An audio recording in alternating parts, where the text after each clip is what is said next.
በሃይማኖታቸው ምክንያት ለሚሰደዱ ማለት ሰማዕትነት መከራ ከመጣ የቻሉ ሰዎች ለሃይማኖቴ ሞታለሁ ብሎ ሰማዕት ይሆናሉ። ያልቻሉ ሰዎች ደግሞ ቢያንስ እንኳን ከፈሩ ንብረታቸውን ቤታቸውን ትተው ይሰደዳል። ይሄ ራሱ ዋጋ አለው። ለምን? ስለ ክርስቶስ ብለው ይሄን ሁሉ ንብረት ትተዋልና ይላል። ተመልከቱ እንደሚል በክርስቶስ ያላቸው ሃይማኖት እንዳይጓደል የገንዘባቸው መጥፋትና የቤቶቻቸው መመዝበር ታግሰዋልና ቢያንስ እንኳን ህይወቱን እንኳን ቢያስመልጥ አንድ ሰው ሸሽቶ ቤቱን ያቃጥሉበታል፣ ንብረቱን ይወርሱበታል። ይሄ ራሱ ቀላል ነገር ነው? ሰማዕትነት ነው። ይሄ ራሱ የተሰደደው በምን ምክንያት ነው? በሃይማኖቱ ምክንያት። ዛሬ በአርሲ የምናያቸው ሰማዕታት ንብረታቸውን እንኳን ለምተውት ህይወታቸው፣ ይሄ ቀይ ሰማዕትነት ነው። እኛ ብዙ ጊዜ እንደምናውቀው ተደጋጋሚ ጊዜም እንደምንማረው ሰማዕትነት ላይ አልሰራንም። እኛ የምታውቁት ነው። አሁን እኛ ጋር ሀገር የደረሰው አሁን የአርሲ ሰማዕታት ለግብጽ ኦርቶዶክስ ብትነግሯቸው ምን ይሄ ከባድ ነገር ነው የሚሉት። ትዝ ይላችኋል የሆሳና በዓል ቀን ግብጽ ኦርቶዶክስ ቤተክርስቲያን ላይ ዘንባባ ሊቀ ጳጳሱ እያደለ እያለ አይኤስኤስ በሴቶች የመቅደስ ወንበር ስር ላይ ቦምብ ነው የጠመደው። ልክ ዘንባባው እየታደለ እያለ ቦምቡ ፈነዳ። የሚገርማችሁ በሳምንቱ እሁድ ቅዳሴ ላይ እዛው ቦምቡ የፈነዳበት አፈር አመድ የሆነው ደም የፈሰሰው ክርስቲያኖች ላይ ሁሉም እየመጣ እንዲየዳበሰ ፊቱ እንደዚህ ይቃባል። ወይኔ ምን አለ የዛሬ ሳምንት እዚህ ባስቀደስኩ ሰማዕትነት አመለጠኝ ብሎ። እኛ ሀገር ሃያርግብን እንጂ ይሄ ቢመጣ ማን ቤተክርስቲያን ይገባል? እንደውም አንዶቻችን ቀጠል እናደርግና እንደው አንቺ ሰው ልትፈታተኝ ስትፈልጊ ኧረ እባካችሁ እግዚአብሔርን አትፈታተኑ ተው፣ እግዚአብሔር እኮ የትም ይሰማል። አሁን እኮ እኛ ጥቅስ መሆን እኮ ነው። በእኛ ቤት እኮ በጣም ብልጥ መሆናችን ደግሞ ስናመቻመቸው ጥቅሱን ደግሞ እኮ እግዚአብሔር እኮ የትም ይሰማል። እንግዲህ ምን እናደርገዋለን? ክፉ ዘመን ከመጣ ቤትም ሆነን እንጸልይላለን። እነሱ እንዳላረጉ በሳምንቱ ብዙ ደግሞ የሚገርማችሁ እንዲህ የዳሰሱት በእለቱ ቅዳሴ ላይ በሳምንት ክርስቲያን ብዛቱ ማለት ምን አለ ዛሬም በፈንድራ በሞትኩኝ መቅደሱ ላይ ሰማዕት በሆንኩኝ። እኛ ሀገር ማዕት ነው፣ ቁጣ ነው። እኛ አልጋ ላይ እየተገላበጥን እነሱ ግን ቢያንስ እንኳን እስቲ ላይቭ ልከታተል ብለው ላይቭ ቅዳሴ የሚሰሙ ሰዎች አሉ እኮ። ትላንትና ከኛ ጋር ቆመው ዛሬ ፓራላይዝድ የሆኑ ሰዎች እኮ አሉ። መቆም እኮ ይናፍቃል። ዛሬ በጤናችን ያልቆምነውን ቅዳሴ ነገ ታመን እኮ እናፍቀዋለን፣ ግን አይገኝም። አንመጻደቅ ክርስቲያኖች። ዛሬ የምናቃለው ቅዳሴ ነገ በቀላሉ አይገኝም። አታውቁም? ሰዎች የታመሙ ሰዎች ዛሬ ባስቀድስኩ ምን አለበት? ሰው ከቤተ ክርስቲያን አስቀድሶ ሲመለስ ስቅስቅሎ የሚያለቁ ሰዎች እኮ አሉ። መቼው እንደሰው የምታቆመኝ ግን ሚሉ እኛ የለንም ቅዳሴ ነው። ለሱም ወጣት ነን። እግራችን ይቆማል ቀጥ ብሎ ለቅዳሴው ምክንያታችን ብዛቱ። ካህንን ለቅሶ የኔ ለቅሶ እንደሚል ታውቃላችሁ? ካህን ቢያዝንብን እግዚአብሔር አምላክ እንደዚህ እንደሚናገርን ታውቃላችሁ? ለምን ካህን አዛሰንክብኝ አይልም። ለምን ካህኑን አስከፋብኛል የሚለው ለምን አስከፋኛል እግዚአብሔር አምላክ። አቤት በዚህ ሁኔታ ከጠየቀን ስንት ጉድ እንዳለብን።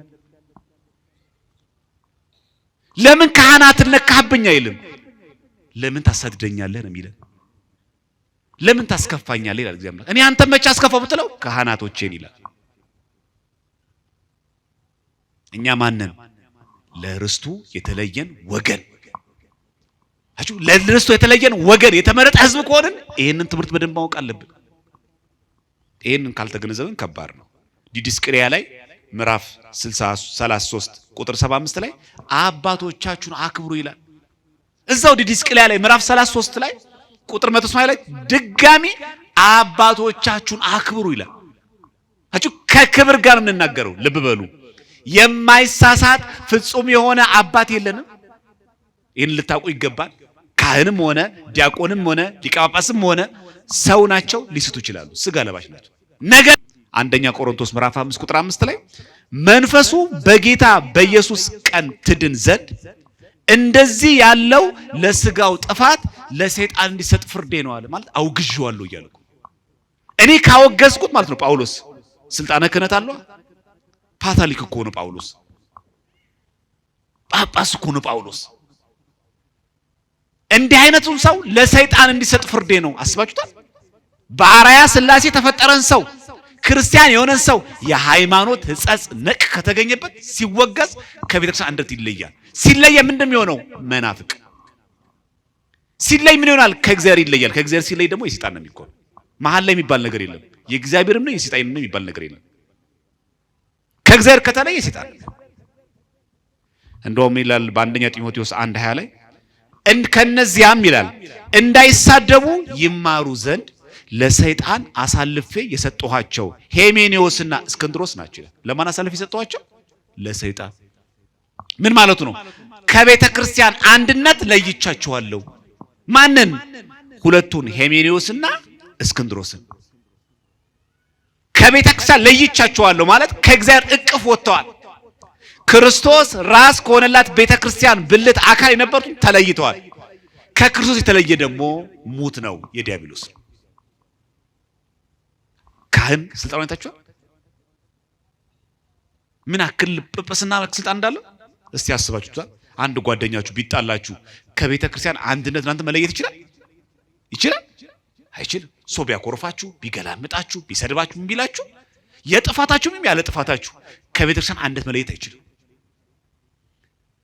የቤተ ክርስቲያን አካል የሆነ ግን ካህን ሊቀ ጳጳስ ግን አውግዞኛል ከቤተ ክርስቲያን አንድነት ይለይና የሰይጣን ነው ያለው። ስልጣን ምናክል ከባድ ነው ተመልከቱ እንጂ የሆነ ከሆነ ግለሰብ ጋር እንደመጣላት እንዳታስቡት ለማለት ነው። እነሱ የሚያስሩትን በሰማይ ያለው እግዚአብሔርም ያስራል። እነሱ የፈቱን በሰማይ ያለው ይፈታል። ምን ማለታችን? ካህናት ፍጹማን ናቸው አይሳሳቱም እያልን ነው? አይደለም። ጳጳሳት ፍጹማን ናቸው አይሳሳቱም እያልን ነው? አይደለም። በእኛ ቤተ ክርስቲያን እንደምታውቁት ፍጹም የሆኑ የማይሳሳቱ ጳጳሳት የሉንም። የማይሳሳቱ እንከን አልባ የሆነ ዲያቆን ቄስ የለም። ሰው ናቸው፣ ይስታል። የማትሳሳተዋ ማናት? ቅድስት ቤተ ክርስቲያን። ሰዎች ይስታሉ። ይህን እኮ አልዘነጋ ነው። ኢንፋሊብል የምትባለው ፈጽሞ ስተት የሌለባት እንከን አልባ ቤተ ክርስቲያን ብቻ ናት። ፓትርያርክ እንደሚስት ያየነው በንስጥሮስ እኮ። ንስጥሮስ እኮ የቁስጥንጥንያ ፓትርያርክ ነው። ሁለት አካል ሁለት ባህሪ ያለው። አይ ፓትርያርክ እኮ አይነካም፣ የፈለጉትን ይበሉ፣ እዚህ ደባብሰን ዝም ብለን ቀባብተን እንለፈው የሚባል ነገር የለም። ተወግዟል። አርዮስ መነኩሴ ነው፣ ይሳሳታል። ያለ ስህተት ይፈጸማል። ዲያቆንም ይስታል። ፍጹማን አይደሉም። የማይሳሳቱ ነው ብለን ተናግረን ማናውቅም። በዚህ አጋጣሚ እንድናውቅ የሚገባው የክህነት ስልጣን ከባድ የሆነ ስልጣን መሆኑን እንዳንዘነጋ። ሌሎች ቤተ እምነቶችም ሰው ናቸው። በ40 በ80 ቀናችን የተጠመቀን ኦርቶዶክሳውያን ክርስቲያኖች ልዩ የሚያደርገን የእርሱም በጎነት እንድትናገሩ የተመረጠ ትውልድ ይላል። ከትውልድም ይመረጣል ማለት። አሁን በዚህ ሰርክ መርሃ ግብር ላይ ሌሎች ወንድሞች እህቶች በዚህ ጉባኤ መታደም ይችሉ ነበር። አጣዳፊና መሰረታዊ ምክንያት ገጥሟቸው የቀሩትን ትተን በተለያየ ምክንያት እንደው በከንቱ ነገር ጊዜያቸውን እያሳለፉ ያሉ ሰዎች አሉ በዚህ ሰዓት። በዚህ ቦታና በዚህ ሰዓት ግን የእግዚአብሔርን ቃል ለመስማት ምንድነው የሚለው? የተመረጠ ትውልድ። መመረጥ ይጠይቃል። ያ ብቻ አይደለም። አንዳንዶች ኑሮ ከብዶባቸው ፊቷን አዙራባቸው በጣም ተጨንቀው መኖር ሲያቀታቸው ሃይማኖታቸው ለውጠው ሌላ ቤተ እምነት የገቡ ሰዎች አሉ። እዚህ ያለን ደግሞ ኑሮ መንደፋደፉን፣ ውድነቱን፣ ችግሩን፣ ስቃዩን ሁሉ እየተሰቀቅን እያለቀስን ቤተ እግዚአብሔር እንገኛለን። የተመረጠ ትውልድ። ከዛ ቀጥሎም እንደሚለው የንጉስ ካህናት ቅዱስ ሕዝብ። ሕዝብ አለኮ ግን ቅዱስ ሕዝብ ካለ በኋላ ለርስቱ የተለየ ወገን ናቸው። እዚህ ኦርቶዶክሳዊነት ማለት ቅዱስ ሕዝብ መሆን ነው። ሕዝብ ብቻ መሆን በቂ አይደለም። ቅዱስ ሕዝብ፣ ቅዱስ ማለት ልዩ ክቡር ሕዝብ መሆን ማለት። ለርስቱ ደግሞ የተለየ ወገን ናችሁ። ይህን የሚናገረው ሐዋርያው ቅዱስ ጴጥሮስ። አሁን እኛ ቅዱስ ህዝብ ነን? ንስሐ የምንገባ ስጋው ደሙ የምንቀበል ቅዳሴ የምናስቀድስ በቤቱ የምንታደም ነን? ቅዱስ ህዝብ ካለ በኋላ ለርስቱ ደግሞ የተለየ ወገን ናችሁ። ይሄን በተመለከተ ወቅታዊ የቤተክርስቲያናችን ጉዳይን በማውሳት እንማማራለን። እንደምታውቁት ቤተክርስቲያን ያለ መከራ ያለ ችግር የቆየችበት ጊዜ የለም። ግን ደግሞ በተለያየ ሚዲያውም እንደምንሰማው ብዙ ክርስቲያኖች ለሃይማኖታቸው ዋጋ ይከፍላሉ፣ ሰማዕት ይሆናሉ። ይሄን ሁላችንም እናውቀዋለን። የዚህን ጊዜ ከቤተ ክርስቲያን አባቶች አስፈላጊውና የሚጠበቀውን አይነት ምላሽ ስናጣ አንዳንዶቻችን አለፍ ብለን እናገራለን። ምን የሚል ምን ነው ዝም አሉ? አይገዳቸውም ወይ? ምን ሆነው ነው ብለን እናገራለን። አንዳንዱ ደግሞ አለፍ ብሎ እንደውም ሲኖዶስ አያስፈልገንም፣ እንደውም ካህን አያስፈልገንም፣ ካልሰሙን ድምጻችን ካላሰሙ ካላደመጡን ምን ዋጋ አለው ብለን እናገራለን። ይሄ የተለየ ወገን ህዝብ ድምጽ ነው? ቅዱስ የሆነ ህዝብ ድምጽ ነው? ይሄንን ነው ዛሬ ምንም ማማረው። አንዳንዶቻችን ስልጣነ ክህነትን በተመለከተ ያለን ምልከታ በሁለት ጽንፍ የተጎዳ ነው። አንደኛ አይ በቃ የፈለጉትን ይሁኑ፣ በቃ ምንም ነገር መናገር የለብንም የሚል ሰው አለ። እንደፈለገ ይሁኑ፣ ሊቃነ ጳጳሳት፣ አባቶች፣ ካህናት፣ ዲያቆናት እንደፈለጉ ይሁኑ፣ በቃ እኛ አይመለከተንም እንደፈለጉ ይሁኑ ያለ። ይሄ ትክክል አይደለም። በዚህ በኩል ደግሞ የኛን ድምጽ ካላሰሙ መሻር አለባቸው፣ መወረድ አለባቸው፣ እንደውም አልቀበልም፣ ይሄም ክልክል ነው። እኛ ምንድነን? ለርስቱ የተለየ ወገን። እኛ ኦርቶዶክሳዊ ክርስቲያን ምንድነው ማለት ያለብን በዚህ ወቅት የሚለውን እንማማራለን። መጀመሪያ አንድን ካህን መናገር ማለት አንድን ግለሰብ መናገር ማለት አይደለም። እንኳን ቅዱስ ሲኖዶስ እንኳን ሊቃነ ጳጳሳት ቀርቶ ካህን፣ ቀሳውስት ቀድሰው የሚያቆርቡን የሚያጠምቁን ካህንን እንዲሁ መናገር አንድን ባልንጀራ አንድን ጓደኛ መናገር ማለት አይደለም። ለምሳሌ ኦሪት ዘኍልቍ ምዕራፍ 12 ቁጥር 8 ላይ እኔ አለ እግዚአብሔር አምላክ ለሙሴ ሲመሰክር አፍ ለአፍ በግልጥ እናገረዋለሁ፣ በምሳሌ አይደለም። የእግዚአብሔር መልክ ያያል። ማንነው የእግዚአብሔር መልክ የሚያየው? ሙሴ። ከዛ ምን አላቸው? ለእህቱ ለማርያምና ለወንድሙ ለአሮን እኮ እግዚአብሔር መልክ እንደዚህ የሚናገረው በባሪያዬ በሙሴ ላይ ትናገሩ ዘንድ ስለምን አልፈራችሁም አለ ይላል። አቹ ለመናገር እንዴት አልፈራችሁ? ስለዚህ ካህንን ስንናገር በእግዚአብሔር የተመረጡትን አገልጋዮች ስንናገር በጣም ተጠንቅቀን ይሄ የሚያስተምረን ይሄንን እንደውም ይላል መሰላችሁ ቁጥር 9 ላይ ኦሪት ዘኍልቍ ምዕራፍ 12 ቁጥር 9 ላይ እግዚአብሔርም ተቆጥቶባቸው ሄደ ይላል። እግዚአብሔር ከዚህ ይሰውራል። በባሪያዬ በሙሴ ላይ ትናገሩ ዘንድ እንዴት አልፈራችሁ ማለት እንዴት ደፈራችሁ ማለት እኮ ምን ማለት ነው? ምን ያክልን ብትንቁኝ ነው? አቹ አንድን ሊቀ ጳጳስ መናገር አንድን ካህን መናገር ከባድ እንደሆነ። ስለዚህ ስንናገር እንኳን ትህትና በተሞላበት ፍቅር በተሞላበት የእግዚአብሔር እንደራሴ መሆናቸውን አውቀን ቅዳሴ አትናቴዎስ ላይ እንደምናነበው የእግዚአብሔር አይኖች ናቸው ካህናት፣ አይንተ እግዚአብሔር ካህናት ይባላሉ። የእግዚአብሔር አይኖች መሆናቸውን እያወቅን ነው መናገር ያለብን እንጂ ቢመጣ ባይመጣ ቢዘጋኝ ባይዘጋኝ ቄስ በሞላበት የሚባል አይደለም። ጓደኛ ቢሄድ ጓደኛ ይመጣል እንደሚባል ንግግር አይደለም። በባሪያዬ በሙሴ ላይ ትናገሩ ዘንድ ስለምን አልፈራችሁ ማለት ነው። ምን ያክል ከባድ እንደሆነ በዚህ አጋጣሚ ከወንጌል ደግሞ እንጥቀስ። ጌታችን ከተናገረው የማቴዎስ ወንጌል ምዕራፍ 18 ቁጥር 15-19 ስታነቡ ወንድም ቢበድልህ አለ ያንተ ወንድም ቢበድልህ ሄደህ አንተና እርሱ ብቻችሁን ሆናችሁ ውቀሰው አለ። ስለዚህ ባልንጀራ ቢያጠፋ ወንድምህ አንቺም ልክ እንደዚህ እህትሽ ብታጠፋ አንቺና እሷ ብቻችሁ ሄዳችሁ ምከሯት። አንቺ ምከሪያት፣ አንተም ምከሩ። እኛ እንዲህ ነው የምናደርገው። ዛሬ አንድ ባልንጀራችን ቢያጠፋ የት ነው የምናደርገው? እኛ ቡና መጠጫ ነው የምናደርገው። ደግሞ እኮ ይሄን የምናደርገው እኮ ክርስቲያኖች ነን። ምናልባትም ቆራቢያን፣ ምናልባትም ቤተክርስቲያን የማንቀር ሰዎች። ኧረ ሰው በእኛ እኮ የሚሰናከል ሰው አለ። አሁን እሷ ቤተክርስቲያን ትሳለማለች፣ ግን አሁን እሱ ግን አስቀዳሽ ነው። እኔ እንደዚህ የሚያማኝ እግዚአብሔር ለሁላችን አይልቦናችን ያብራል። በእውነት ወንድም ቢበድልህ አለ ምን ይላል? አንተና እርሱ ብቻችሁን እኮ ነው የሚለው። ይሄን አድርገሻል አንቺ አጠፋችሽ፣ ትክክል። ምን አደረግሽ ግን? ብቻሽን ሄደሽ ጠርተሽ በፍቅር መከርሻት። አንተስ እንደዛ ረክ ለወንድም? ቀጥሎ ምን ይላል ጌታችን? ባይሰማህ ይላል አንተ መከረዋል፣ አንቺም እንደዛው። በሁለት ወይም በሶስት አንተ ሶስተኛ ሆነ ማለት ሁለት ሰው ጨምርና አንቺም ሁለት እህቶችን ጨምረሽ ምከሪያት። አሁንም ባትሰማስ? እሱስ ባይሰማ ለቤተ ክርስቲያን ንገራት። ለማን ንገራት? ተመልከቱ። መጀመሪያ ብቻህን፣ ቀጥሎ ሁለት ሰው ጨምረህ ለሶስት መከራችሁት። አሁንም አልሰማ አለ፣ ከጥፋቱ አልመለስ አለ። ሶስተኛ ግን ለቤተ ክርስቲያን ንገራት። ከዚህ ቀጥሎስ ቤተ ክርስቲያንን ግን ካልሰማ እንደ አረመኔ እንደ ቀራጭ አይታችሁ ቤተ ክርስቲያን የምትረሽ ስልጣን ለቤተ ክርስቲያን ንገራት ማለት ለህንጻው ንገረው ማለት ነው።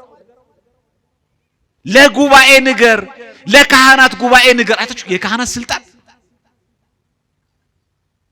ለቅዱስ ሲኖዶስ ከደረሰ አንድ ጉዳይ ተራ ጉዳይ እንበላለን። ቤተ ክርስቲያን ግን ካልሰማት ይላል ሌላ ብዙ ሰው ሰብስብና 10,000 ሰው አይልም።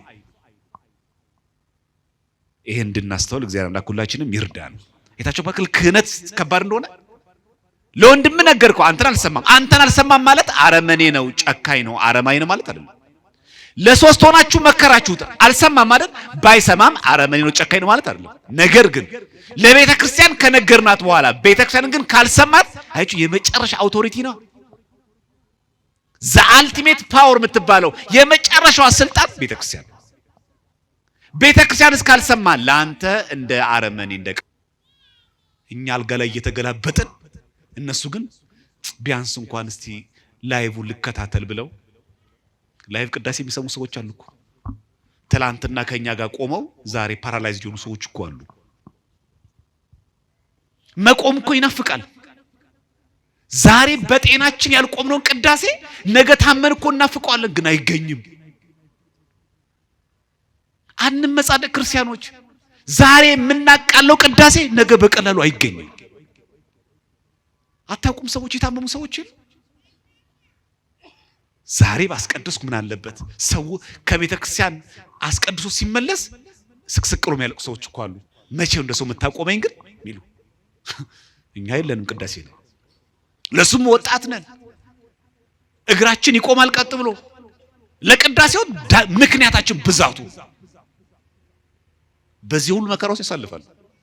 ሰማዕትነት በጣም ቀላል ነገር ነው አይመስላችሁ? ከዛ ምን ማድረግ እንዳለብን ደግሞ ሲናገር ይሄው የሐዋርያ ሲኖዶስ የጌታችንን ትእዛዝ እንዲፈጽሙ እንደዚህ አይነት ሰዎች ሰማዕታትን ማለት ነው ሊረዷቸው ይገባል፣ ሚሏቸው ይገባል። አችሁ መርዳት አለብን ሰማዕታትን። ሰማዕታትን መርዳት መንፈሳዊ ግዴታ ነው። ማወቅ አለብን። ለትብብር አይደለም የምናደርገው። ይሄን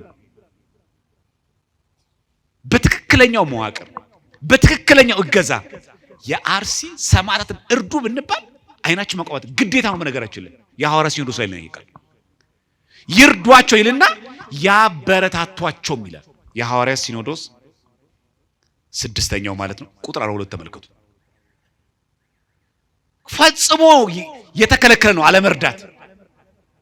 ይርዷቸው ከእንደገናስ ያበረታቷቸው ነው የሚለው። ሰማዕታትን መርዳት መንፈሳዊ ግዴታ ነው።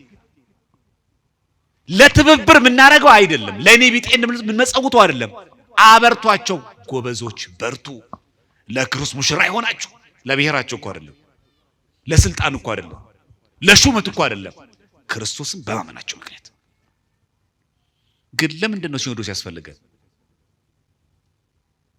አንደኛ ሐዋርያት የመጀመሪያው ውሳኔ የወሰኑት በሐዋርያት ሥራ ምዕራፍ 15 ላይ የምናገኘው በሲኖዶስ ሰብስበው የሐዋርያት ሥራ ምዕራፍ 15 ቁጥር 28 ላይ ለጣዖት ከተሰዋ ከደም ከታነቀም ከዝሙትም ትርቁ ዘንድ ለአሕዛብ ማለት ነው ከዚህ ከሚያስፈልገው በቀር ሌላ ሸክም እንዳንጭንባችሁ ይልና እኛና መንፈስ ቅዱስ ፈቅደናል። ማናማ እኛና ስለዚህ የሐዋርያ ስልጣን የመንፈስ ቅዱስ ፈቃድ እንደሆነ እንረዳለን ማለት ነው። እኛና መንፈስ ቅዱስ ፈቅደናል እኮ ነው የሚለው። ለዚህ ነው ቅዱስ ሲኖዶስ ሲሰበሰብ መጽሐፍ ቅዱስ መሃል ላይ የሚቀመጠው ክፍት ወንበር የሚደረገው። ለምን? ጉባኤው የሚመራው ማን ነው? መንፈስ ቅዱስ። አያችሁ፣ የዚህ የጠቅላይ ቤተ ክህነት ተጠሪነቱ ለማን ነው? የሀገረ ስብከቱ ተጠሪነቱ ለማን ነው? ለዚህ ለምንመጣና የቅዱስ ሲኖዶስ ተጠሪነቱ ለማን ነው? ለቅዱስ መንፈስ ቅዱስ። ተጠሪው ማን ነው? መንፈስ ቅዱስ። ታዲያ መንፈስ ቅዱስ እንደዚህ ጭንቅላታቸውን ጠምዝዞ አንደበታቸውን ተቋጥሮ እጃቸውን ጠምዝዞ አያስፈርምም፣ አያናግርም። ፈቃዳችን ስንሰጠው ነው የሚያሰራው። ለዛም ነው አይሳቱም ብለን አንናገርም። ሲኖዶስ ፍጹም ሁሌ ቅዱስ እንከን አልባ ነው ብለን አንናገርም። ኢንፋሊብል ነው ተብሎ አይነገርለትም። እንከን አልባ ነው ተብሎ አይነገርለትም። ሰዎች ናቸው፣ ሊቃነ ጳጳሳት ናቸው። ጉባኤው ማን ይመራል? መንፈስ ቅዱስ ይመራል። ግን ሐሳባችን የግል ሐሳባችን ካስገባንስ እንስታለን። ፈጽሞ ሲኖዶሳችን አይሳተም ብሎ የሚናገሩት ለማን ናቸው? ካቶሊካውያን ናቸው። ካቶሊካውያን ሲኖዶሱ ፍጹም ነው፣ አይሳተም። እኛ እንደዛ ብለን አናምንም። በውሳኔ ስህተት ሊኖር ይችላል። ልንናገረው የሚገባው አግባብ ግን ፍጹም ትሕትና የተሞላበት። ለዛም ነው ምን አለ ሐዋርያው? እኛና መንፈስ ቅዱስ ወስነናል። የሐዋርያ ስልጣን ነው። ሲኖዶስ የሚያስፈልገው ለዚህ ነው።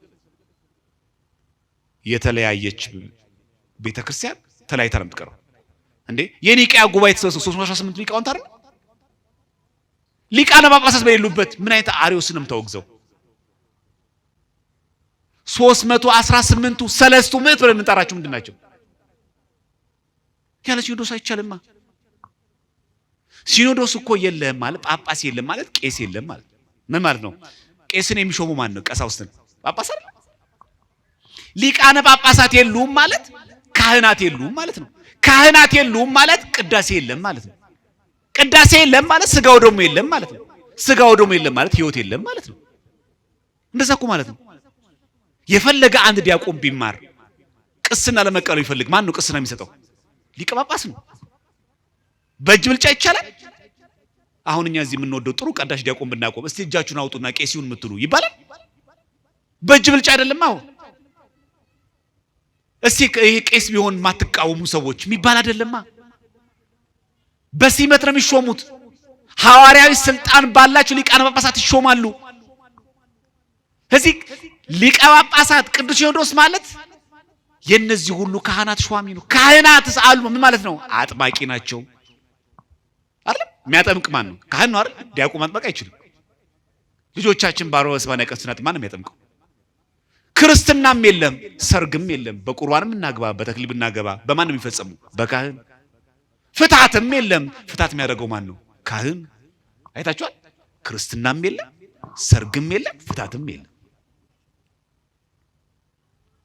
ካህን ያለ ካህን አይቻልም። በአቱ አይቀደስማ። ባላምባራስ ገሌ ገብቶ ይቀድሱ አይባልማ። ፕሮፌሰር ገሌ ገብቶ ያቆርቡን አይባልማ። ይሄንን ማድረግ ስልጣን ያለው ፍጹም ክህነት ይጠይቃል። ፍጹም ክህነት ከሐዋርያት የተገኘ ክህነት ይጠይቃል። ማን ቀድሶ ያቆርባል? ቁርባን ከሌለ ጥምቀት ከሌለ ድህነት የለም ማለት እኮ ነው። ያመነ የተጠመቀ ምን ይላል የሚለው ይድናል። ስጋዬን የበላ ደሜን የጠጣ ምን አለው? እነዚህ ሁሉ ፈጽሞ በማን ነው? በካህን አይደል? ማንኛውም ግለሰብ ብድግ ብሎ ማጥመቅ ይችላል? ማቆረብ ይችላል? አይችልም። ምን ያክል ክህነትን ስናስበው ከድህነት ጋር ነው የምናገናኘው፣ ከመኖር ካለመኖር ጋር ነው እንጂ ካህን ቢሄድ ካህን ይመጣል ቢባል አይደለም። እግዚአብሔር በድፍረት ከመናገር ሁላችን ይጠብቀን። እሺ የንስሐ አባቶቻችንን ካህናትን ቅድም እንዳልነው ሰው ናቸው፣ ሊስቱ ይችላሉ። ሲያጠፉ ልንናገረው የሚገባው በክብር ነው። አንድ ሰው ግን የንስሐ አባቱ መስማት የሌለበት መቼ ነው? አንደኛ የሃይማኖት ሕጸጽ ከተገኘበት። ያ ያንተ የንስሐ አባት ያንቺ የንስሐ አባት ኑፋቄ እንዳለበት ቤተክርስቲያን ካረጋገጠች፣ የመናፍቃን አዳራሽ ሄዶ የሚጸልይ ከሆነ ያ ካህን አንተ የንስሐ አባት አይደለም። ሁለተኛ ከቤተ ክርስቲያን አንድነት የተለየ ካህን ከሆነ ቤተክርስቲያን ያወገዘችው ካህን ከሆነ እኔ አልቀበልም ንስሐ አባቴ ማለት አይቻልም። እኛ ጋር አሁን ተደርጓል፣ አሁን ተጀምሯል። እንደምታውቁት ነው። እኔ ይቅርታ አድርጉልኝ እንደ ገሌ አባት አይቻላል። የየራሳችን እኮ አባት አለን እኛ ምናወግዘው አለ ምንወደው አለ። ቤተክርስቲያን እንኳን አሰማት። አሁን ሁላችን በግል ምን ጠይቅ እንደዛ ነው። አሁን አባ ገሌ ምን ልትሏቸው ነው የሚል ሰው የለም። በራሳችን እኮ ምናጸድቀው የምንጣላቸው አሉ ምንወዳቸው አሉ። መስፈርቱ ቤተክርስቲያን እኮ አይደለችም እኛ። እኔ ይቅርታ አድርግልኝ እንደ አባ ገሌ የሚመቸኝ አባት የለም። ማና አንተ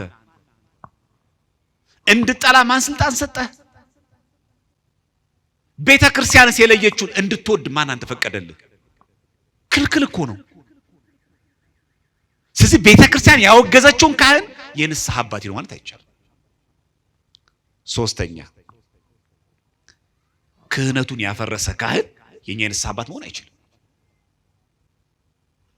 አራተኛ ለመንፈሳዊ ሕይወታችን ፈተና የሆነብን ካህን የንስሐ አባታችን መሆን አይችልም። ሁሉን ነገር ቤተክርስቲያን መዋቅር ስላላት ማለት ነው። እሺ እንዳው ቅዱስ ሲኖዶስ በውሳኔው ቢስት ወይ ደግሞ ሊቀ ጳጳሳት ቢስት ምንድነው ማድረግ ያለብን? ልክ እንዳሁኑ እንደምናየው በዘመናችን እንዳየው ለምን ሊቃነ ጳጳሳት ዝም የሚለው? ለምን ቅዱስ ሲኖዶስ ዝም አለ? ለምን ጳጳሳት ዝም አሉ?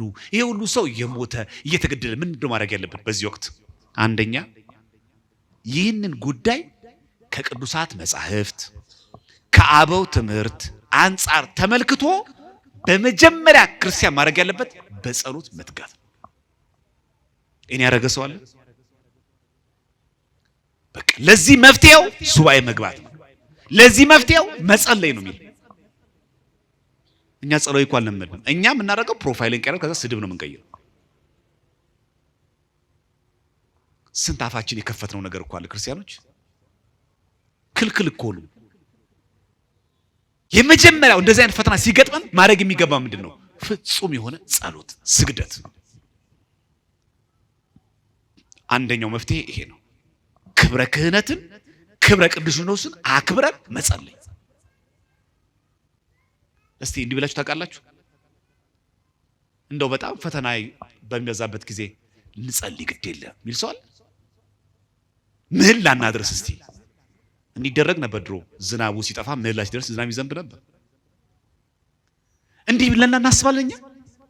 ለወቀሳ ለሐሜት ከመተቻችን በፊት እንዲህ ታደርጋለህ አንተ ለወንድምህ? መክረው ሲያቀጥም እንደምታደርገው ለወንድሜ ግን ሱባኤ መግባት አለብኝ ብላችሁ የምትጸልዩ ሰው አላችሁ? ለሷ ብዬ ሱባኤ እገባለሁ የምትሉ ሰዎች አሉ። ሰው ለማዳን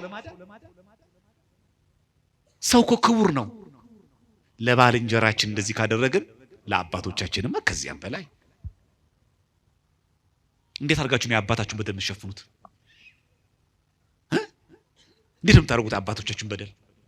አባታችን የወለደን አባት ስሙ በክፉ እንዳይጠራ እንዴት ነው የምንጠነቀቀው? እንደውም አንዳንዴ ታክሲ ውስጥ በሆነ አጋጣሚ አባታችን ከታማ ባልሰማ ወይ ኤርፎናችን ግጥም። ውሸት ነው። ሊቃነ ጳጳሳት ሲታሙስ አባቶቻችን አረ ወሬውና ደምቀዋለን። ምን አለ መሰል ልንገርህ፣ እንደውም ባለፈው ጊዜ ይገርምሃል አንድ ንስሐ አባት ይዤ ነበር። አረ ታክሲ ላይ ራሱ አንፈራም። መናፍቃን አሉ፣ አሕዛብ አሉ። የት ነው የሚወራ? ቦታ እንኳን መርጠው የገዛ እናቱም ያማሰው አለ። ጸጥ እኮ ነው የምንለው። ቆይ አንተ በኋላ እናወራለን። ምን ነው ለቤተክርስቲያን እንደዚህ ያራራንም ክርስቲያኖች? ሚዲያ ላይ የሚነገርና ማይነገር ምን ነው መለየት አቃተን? ምን ነው ለቤተክርስቲያን እንኳን እንደገዛ እናታችን መሳሳት አቃተን? የት ቦታ ላይ ምን እንደሚወራ እንዴት መለየት እንዴት አቃተን ክርስቲያኖች? ሁሉን ነገር እንዴት ነው ወደ ሚዲያ ወጥተን ሁሉ ነገር የምንሳደበው? እኛ ያላከበርነው ክህነት ማን ያክብረው? እኛ ያላከበርነው ቅዱስ ሲኖዶስ ማን ያክብረው? እኛ ያላከበርነው ሊቃነ ጳጳሳት ማን ነው የሚያከብረው? እኛ የናቅነው ማን ነው የሚያከብረው? ይሄ ትልቅ ስህተት መሆኑን እንረዳለን። ሁለተኛ ራሳችንም ሆነ ሊቃነ ጳጳሳት የምንሳሳት መሆኑን በመገንዘብ በችኮላና ባልተገባ መንገድ ከመናገር መቆጠብ። ልክ እንደዚያ ወቅት ሲገጥመን ሰዎች ናቸው አይደል? ምንም ሊቃነ ጳጳሳት ቢሆኑ ምንም ካህናት ቢሆኑ አባቶች ቢሆኑ ሰዎች ናቸው አይደል? ስጋ ለባሽ ናቸው። ከሰማይ አልወረዱ፣ እናት አባት አላቸው፣ ሰው ናቸው። እኔም እኮ እሳሳታለሁ ብለን ማሰብ አለብን። ይሄን አስበን ልክ እኛ እንደምንሳሳት እያሰብን ነው መናገር ያለብን። እንጂ ለምን እንከን አገኘው በሚል ሳይሆን ሰው ናቸው ይስታሉ፣ ግን እኮ መታረም አለበት ብላችሁ ነው ማረም ያለባችሁ እንጂ ለምን ከነሱ እንከን ተገኘ በሚል መንፈስ አይደለም ማረም ያለብን ማለት እንዲህ ይለናል የሐዋርያ ሲኖዶስ ሶስተኛ ሐዋርያ ሲኖዶስ ላይ ሥርዓተ ጽዮን ቁጥር 46 እንደዚህ ይላል ሚስቱን ትቶ ሌላ ያገባ ወይም ሌላ የፈታትን ያገባ ህዝባዊ ቢኖር ይታገድ ይላል። አሁን ጠይቄ ልጠይቃችሁ እጅ አታውጡ ሚስጥር ስለሆነ ሚስቱን ትቶ ሌላ ያገባ ኦርቶዶክስ አታውቁም አይደል ጎበዞች? እሺ በሴቶችም እናርገው ባሏን ትታ ሌላ ያገባች የለች ምን ላይ ሐዋርያ ሲኖዶስ ይታገድ በሉ። የቤተ ክርስቲያን ሥርዓት እንዲከበር ትፈልጋላችሁ አይደል? ይሄን መከበር አለበት። ማን ነው የሚገባው እዚህ ቤተ መቅደስ? ሚስቱን ትቶ እኮ ነው የሚለው ሌላ ያገባ ቢኖር ወይ የተፈታችሁን ያገባ ቢኖር ይታገድ ነው የሚለው። ክርስቲያኖችን እኛን ነው እያንዳንዱን አሁን እየለቀመች ቤተ ክርስቲያን የቤተ ክርስቲያን ሥርዓት ነው የሐዋርያ ሲኖዶስ ነው ታዟል። ይኸው ሥርዓተ ጽዮን ላይ ቁጥር 46 የተጻፈ ቃል ነው። ሚስትን ትተሃል ከቤተ ክርስቲያን አግጃለሁ ብላ ከቁርባን ብትከለክለው ምን እንደብሉኛ? አንዳንዶቻችን እንደዚህ ነው የምናወራው። የቤተ ክርስቲያን ሥርዓት መከበር አለበት፣ የአባቶች ሥርዓት መከበር አለበት። ትክክል ሲከበር ግን ይሄም ጭምር ነው የሚከበረው። አንዳንዶቻችን እንደምናወራው አሁን እግዚአብሔር ይመስገን ቤተ ክርስቲያን ተወለ ያጸዳት ነው። ከጸዳማ እኛም ጭምር ነው የሚያጸዳ እንጂ አንተ የምትጠላውን እየለቀመ ነው የሚያጸዳ። ቆሻሻው እንዲጸዳ ነው የፈለከው፣ እንግዲህ አንተ ንጹህ ነህ ማለት ነው እንዴ? ይሄ እኮ እግዚአብሔር ቤተ መቅደስ ነው። ካህናት ብቻ ሳይሆኑ እኛም እኮ ንጹሃን መሆን አለብን። እነሱ ብቻ ሳይሆኑ እኛም ቅዱሳን መሆን እኮ አለብን። ትእዛዙ እኮ ለነሱ ብቻ አይደለም ለኛም ጭምር ነው። ሚስቱን የፈታ እኮ ነው የሚል የሐዋርያ ሲኖዶስ የሚናገር ይሄንን። በነገራችን ላይ ከስምንቱ የሥርዓት መጻሕፍቶች 8 ሲደመር 27 የአዲስ ኪዳን መጽሐፍ 35 አይደል? 46 ብሉያት 35 ሲደመር 46 80 ያዱ መጽሐፍ ቅዱስ ነው። ለዚህ ስምንቱኝ ተጨምሮ ነው። አንዱ የሥርዓተ ጽዮን ነው። ሚስቱን እኮ ነው የሚለው ትቶ ሌላ ያገባ በሃይማኖት ምክንያት የፈታት እኮ አይደለም፣ በዝሙት ምክንያት የፈታትን እኮ አይደለም። ሚስቱን እዚህ ቁጭ አድርጎ ሌላ ያገባ ካለ ይታገድ ነው የሚለው። ይሄንን አሁን ተግባራዊ ብናረገውስ ወይስ ደግሞ እኛ የምንወደው ሥርዓቱን ቢተገበር እኛን የሚነካ ደግሞ ይሸፈን? እኛ የምንወደው ነገር ነው መተግበር ያለበት፣ እኛ ማንወደው ነገር መተግበር የለበትም። እንደ ሥርዓቱ እንጓዝ ካልን እኛም ብዙ በደል አለብን።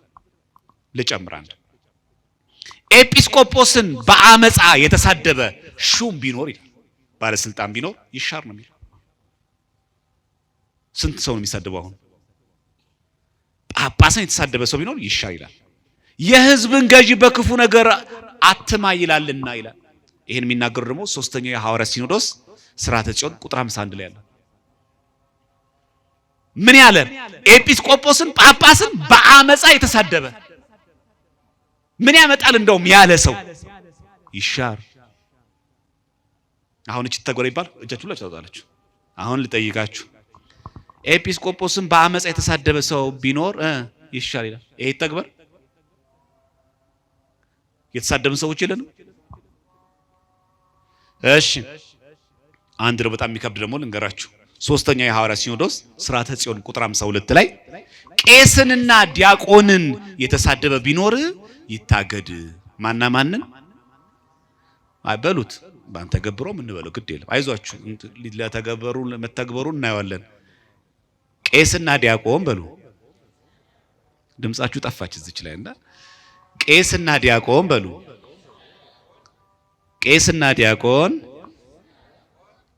ለሶስተኛ ጊዜ ድገሙት። ቄስና ዲያቆን የተሳደበ ቢኖር ይታገድ። እሺ ይሄ ትእዛዝ ይተግበር የምትሉ እጅ አውጡ። እንዴት ጎበዝ ናችሁ ግን! እሺ ይታገድ ያላችሁ እጅ አውጣችሁ ሰዎች፣ እኔ በህይወቴ ቄስና ዲያቆን ሰድቤ አላውቅም የምትሉ እጅ አውጡ። እንዴ ምን ነው ይተገር ብላችሁ የለ እንዴ? እኔ በህይወቴ በሐሜትም በምንም መንገድ ቄስና ዲያቆን ሰድቤ አላውቅም የምትሉ እቺ ልጅ አወጣሽ። ጎበዝ ሕፃን ስለሆነች ትሉ ነው እሷን ያልተሳደበችው። አይታችኋል። ይተግበር ስል ደስ አላላችሁ? ተሳድበን ማታውቅ ህጉኗ። ይሄ እኮ የሐዋርያት ሲኖዶስ ነው። ገብታችሁ ለምታነቡ ሰዎች ሶስተኛው የሐዋርያት ሲኖዶስ ሥርዓተ ጽዮን ቁጥር 52 ላይ ቄስና ዲያቆን የተሳደበ ይታገር ነው የሚለው። በአገባቡ የተናገራቸዋል የሚለው። በደንብ አስተውሉ። እዚህ ጋር እንደፈለጉ ይሁኑ እያልን አይደለም። ካህን ሲያጠፋ ዝም በለው እያልን አይደለም። አባቴ ብለህ በክብር አናግረው እያልን። ዲያቆን ፍጹም ነው እያልን አይደለም። እንዳትሳሳቱ ክርስቲያኖች፣ ፍጹማን ናቸው እያልን አይደለም። ቢስቱ ግን መናገር ያለብን ስልጣነ ክህነት እንዳላቸው እያወቅን በአክብሮት የእግዚአብሔር እንደራሴ መሆናቸውን አውቀን መናገር አለብን እንጂ ምን ችግር አለው ቄስ ዲያቆን እንደፈለኩ ልክ ነግሩ ማለት አይደለም። ካንተ ጋር ዲያቆኑ እንዳንተ ወጣት እኩያ ስለሆነ ክህነት የለውም ስልጣን የለውም ማለት አይደለም። ካህኑ በእድሜ ከኛ ጋር እኩል ነው ብለን ስላሰብን በስልጣንም እንደዛ ነው ማለት አይደለም። ካህን ትልቅ ስልጣን ያለው የእግዚአብሔር አይን ነው። እግዚአብሔር ለሁላችን ማስተዋል ጥበቡን ይስጠን። እሺ ወደ ሊቀ ጳጳሳት ደግሞ እናምጣ። ጳጳስ ለምድር ገዢ ለፖለቲካ መገዛት የለበትም ይላል። ይሄ ይተገር የምትሉ እጅ አውጡ።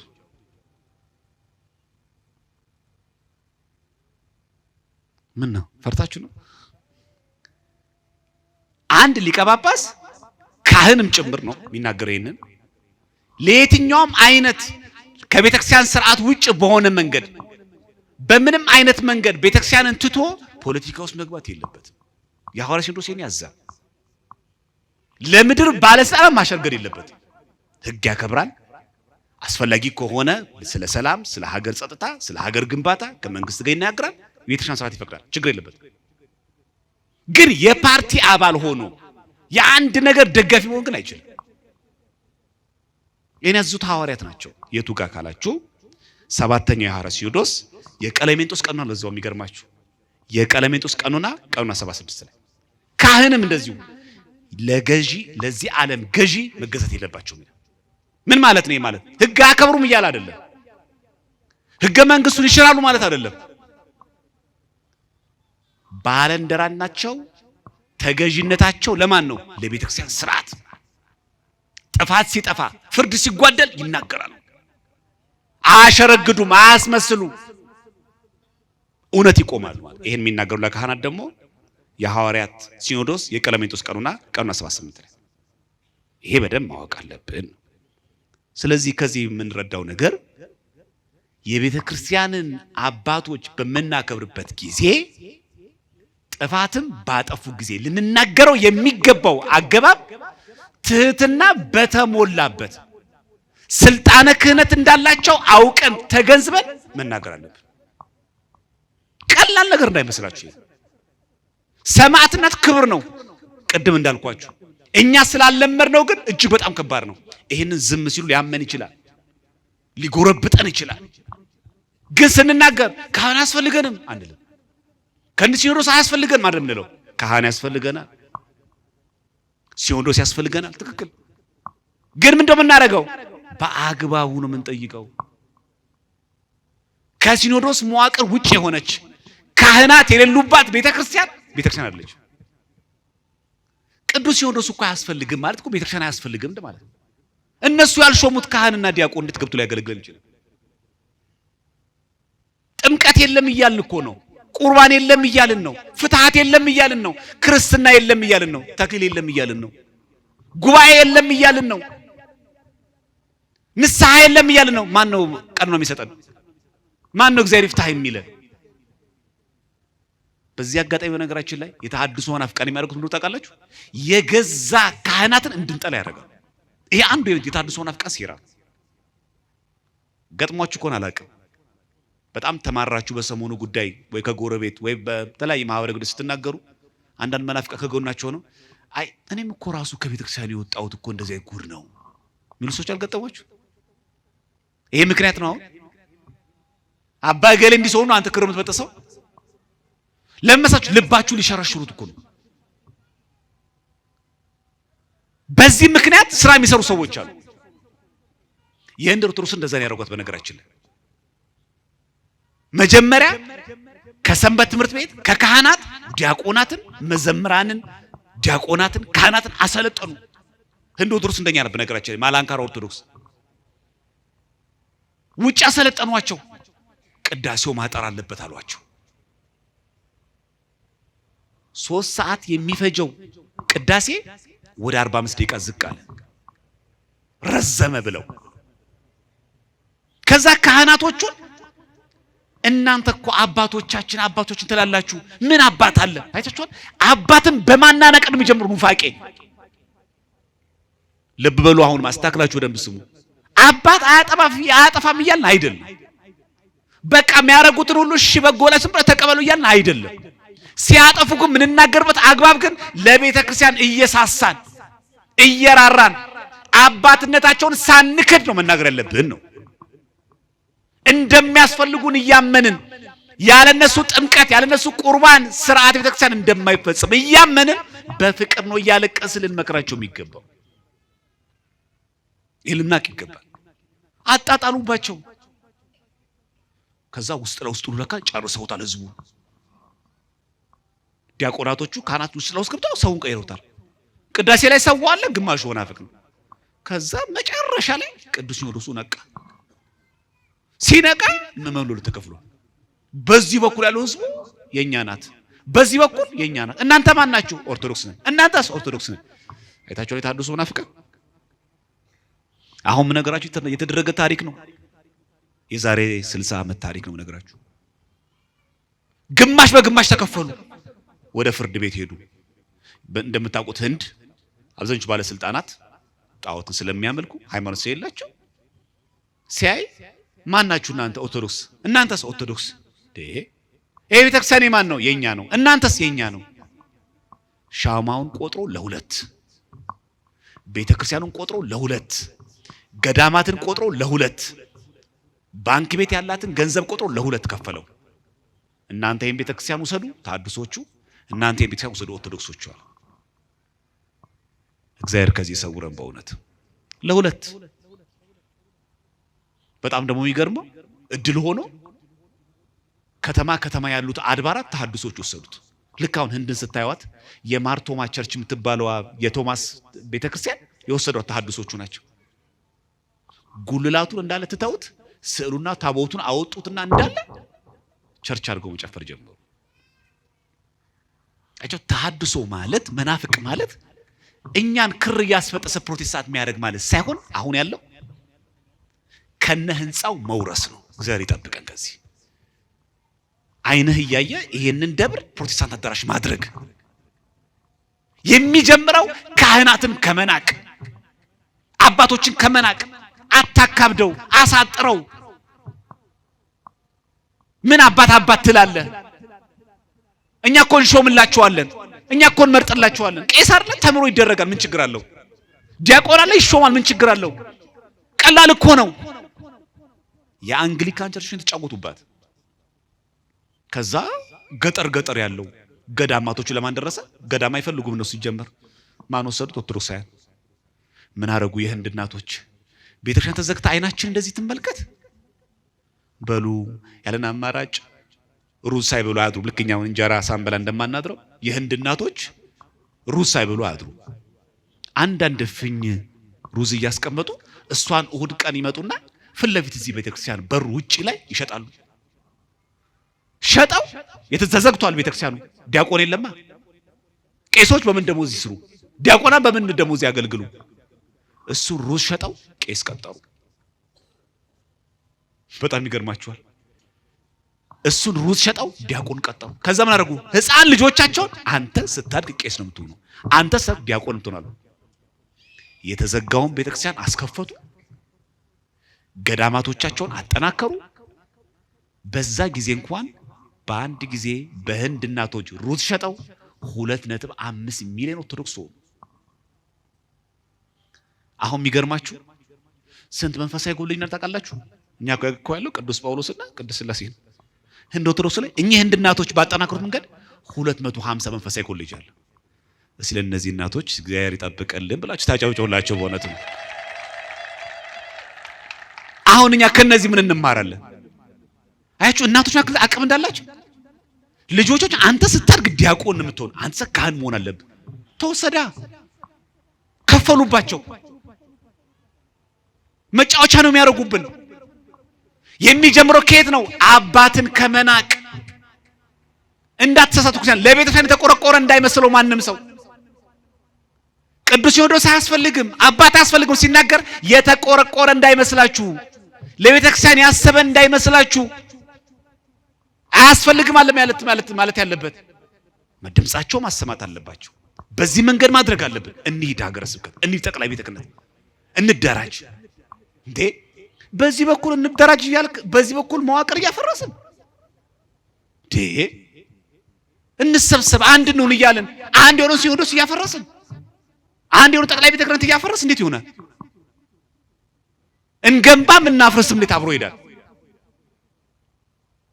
ይህን ማስተካከል ያለብን ክርስቲያኖች እንጂ ፍጹም ነው እንከን አልባ ነው የሚያናድ ነገር የለም የሚያሳዝን ነገር የለም እያልን አይደለም። ብዙ የሚያቆስል ነገር ሊያጋጥምን ይችላል። ከአጥቢያችን ተነስተን ስንናገር ግን ክብረ ክህነትን ጠብቀን ቅዱስ ሲኖዶስን አክብረን መናገር አለብን። እግዚአብሔር ለሁላችን ማስተዋል ጥበብን ያድለን። ክብረ ክህነትን ጠብቀን ክብረ ቤተክርስቲያንን ጠብቀን የቤተክርስቲያንን ክብርም ጠብቀን የሰማዕታቱን በረከትም አድሮብን የሚገባውን ስራ እንድንሰራ እግዚአብሔር አምላክ ሁላችንም ይርዳን። ከወዳጅ ጠላት ይጠብቀን፣ በሰው እጅ ከመውደቅም ይጠብቀን። ሁላችንም ከነማህተባችን ለክብር ሞት ያብቃን። የተመረጠ ሕዝብ ያድርገን። ወስብሐት ለእግዚአብሔር። አሳት ጉባኤ እነሱ የሚመክሩትን አልሰማ ካለ እሱ እንደ አረመን እንደ ቀራጭ ነው። ምን ያክል ስልጣኑ ከባድ ነው አይታችኋል? ምን ያክል ቢከብድ ነው? አይ ይሄ እኮ ለቤተ ክርስቲያን ሲል እኮ ይሄን ያህል እንደው የሚከብድ አይደለም ለካህናት አይደለም ብለው እንዳንል እዛው ቁጥር እዛው የማቴዎስ ወንጌል ምዕራፍ 18 ቁጥር 15 ቀጥላችሁ እስከ 19 ስታነቡ እንዲህ ይለናል። እውነት እላችኋለሁ ጌታችን ነው የሚለው። እውነት እላችኋለሁ ብሎ መቼስ አይዋሽም ጌታችን። እውነት እላችኋለሁ ካለ በኋላ በምድር የምታስሩት ሁሉ በሰማይ የታሰረ። ይሄ ከዚህ ቀጥሎ እኮ ነው ያለው። ለማን ነው የተነገረው ማለት ነው? ለካህናት። አሁን እቺን ጥቅስ ሁላችን እናውቃታለን፣ ግን ከላይ ከፍለን አናነብም። ምን ያክል ስልጣኑ ከባድ እንደሆነ። አንድ ሰው ትጋጫለህ፣ ብሎክ ብታረገው ነው፣ ዘግተው ብታልፍ ነው፣ ተራ ነገር ነው። ቤተ ክርስቲያንን ግን አለመስማት በጣም ከባድ ነገር ነው። እንደ ቀራጭ እንደ አረማ ይሁንብ አይከብድም? ቤተ ክርስቲያን አለመስማት ማለት እጅግ በጣም ከባድ ነው። ከክርስትና መንገድ ሁሉ ያወጣል። ከዛ ቀጥሎ በምድር የምትፈቱት ሁሉ በሰማይ የተፈታ ይሆናል። ደግሞ እላችኋለሁ ከናንተ ሁለቱ በምድር በማናቸውም በሚለምኑት ነገር ሁሉ ቢስማሙ በሰማይ ካለው ከአባቴ ዘንድ ይደረግላችኋል። እዚያ አስረው ማለት ካህናት በሰማይ ታሰሩ ይጸድቃል ማለት ነው። በሌላ አነጋገር ኤምባሲ አይደል እንደዛ ለሚደረግ የአንድ ሀገር ኤምባሲ እኛ ሀገር ሲቀመጥ ምን ማለት ነው? ውክልና አለው እኮ። ማንኛውም በኢትዮጵያ የሚደረግ ነገር የኔ ኤምባሲ አንድ ሀገር ወክያዋለሁ ትላለች። ከዛስ ይሄ ኤምባሲ የሚለውን እላይ ያለው የውጭ ሀገር ያጸድቀዋል። ልክ እንደዚህ ሁሉ ካህናትም ልክ እንደዚሁ ናቸው። እነሱ የሚያስሩትን በሰማይ ያለው እግዚአብሔርም ያስራል። እነሱ የፈቱን በሰማይ ያለው ይፈታል። ምን ማለታችን? ካህናት ፍጹማን ናቸው አይሳሳቱም እያልን ነው? አይደለም። ጳጳሳት ፍጹማን ናቸው አይሳሳቱም እያልን ነው? አይደለም። በእኛ ቤተ ክርስቲያን እንደምታውቁት ፍጹም የሆኑ የማይሳሳቱ ጳጳሳት የሉንም። የማይሳሳቱ እንከን አልባ የሆነ ዲያቆን ቄስ የለም። ሰው ናቸው፣ ይስታሉ። የማትሳሳተዋ ማናት? ቅድስት ቤተ ክርስቲያን።